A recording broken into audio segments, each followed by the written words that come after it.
আপনারা সমাজের সবচেয়ে শিক্ষিত সমাজ, আপনাদেরই কিন্তু কন্ট্রোল করা যায় না। সাধারণ পাবলিকরে কিভাবে আমরা আয়ত্তে আনবো? আপনারা সব সময় মিডিয়ায় বিভিন্ন ভালো ভালো খবর দেন, কিন্তু আপনাকে ভিতরে নিজেকে ডিসিপ্লিনটা যদি একটু আপনারা উন্নতি না করেন, তো জনগণের উন্নতি কিভাবে হবে? এখন আমরা এখানে আজকে আসার উদ্দেশ্য ছিল হলো দুটা জিনিস দেখা। দেশে পানি বেড়ে যাচ্ছে এবং বৃষ্টিপাতের প্রচুর বৃষ্টিপাত হওয়ায় শাকসবজি অনেক কিছু নষ্ট হয়ে গেছে। এই জন্য বাজারে কিন্তু একটুখানি শাকসবজির দাম একটু বেড়ে গেছে।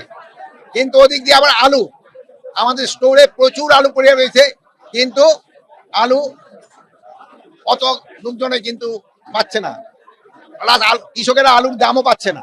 এখানে দেখেন কারণ বাজার থেকে এখানে একটা আলু 1 কেজি দামে 4 টাকা ডিফারেন্স, 5 টাকা ডিফারেন্স, 6 টাকা ডিফারেন্স।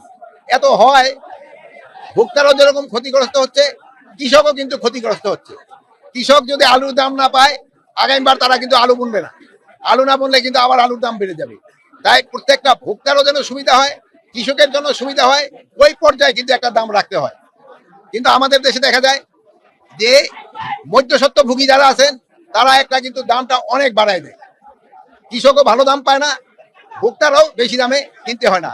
ভাই আমি চাই মধ্যস্বত্বভোগী যারা আছেন তাদের একটু তাদের যে লাভ করার স্পিডটা এটা একটু কমে আনতে হবে।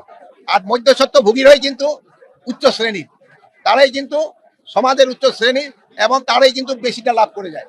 এটারে কিভাবে কন্ট্রোল করা যায়, এটা আপনারা আমাদের সহযোগিতা করতে হবে। আপনাদের সহযোগিতা ছাড়া এটা করা সম্ভব না। আর অন্যান্য জিনিসের দাম আপনারাও দেখলেন মার্কেটে মোটামুটি সহনশীল আছে, কিন্তু সবজির দামটা কিছু কিছু ক্ষেত্রে একটু বেড়ে গেছে, আবার আলুর দামটা কমে গেছে। এটারে আমাদের একটা ব্যালেন্স করতে হবে। আর একটা জিনিস হলো পলিথিন।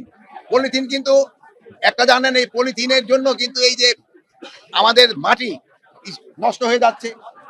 তারপরে এই পলিথিনটা কিন্তু কোনো অবস্থায় নষ্ট হয় না। এই যে ধরেন যে অনেক সময় যে পানি আটকে যায় পলিথিনের জন্য, পলিথিনের কোনো উপকারিতাই নাই, এটার অপকারিতাই সবচেয়ে বেশি। আর আমরা যদি এই পলিথিনটা বন্ধ করতে পারি, আমাদের পাটের ব্যাগ যদি আমরা ব্যবহার করতে পারি, যেহেতু একসময় আমাদের কিন্তু পাটের একটা বিরাট চাহিদা ছিল, এখন কৃষকরা কিন্তু পাটের এরকম দাম পায় না। এখন আপনারা যদি পলিথিন ব্যবহার বন্ধ করে পাটের ব্যাগ ব্যবহার শুরু করেন, তবে আমাদের কৃষকরা লাভবান হবে, আমাদের স্বাস্থ্যসম্মত জিনিস হবে এবং পরিবেশের জন্য একটা ভালো জিনিস হবে। তাই আপনাদের কাছে সবার কাছে অনুরোধ করব, আপনারা পাটের ব্যাগ ব্যবহার করেন। এখন যদি আপনাদের কারো কোনো প্রশ্ন থাকে, আরেকটা জিনিস তো চাঁদাবাজি।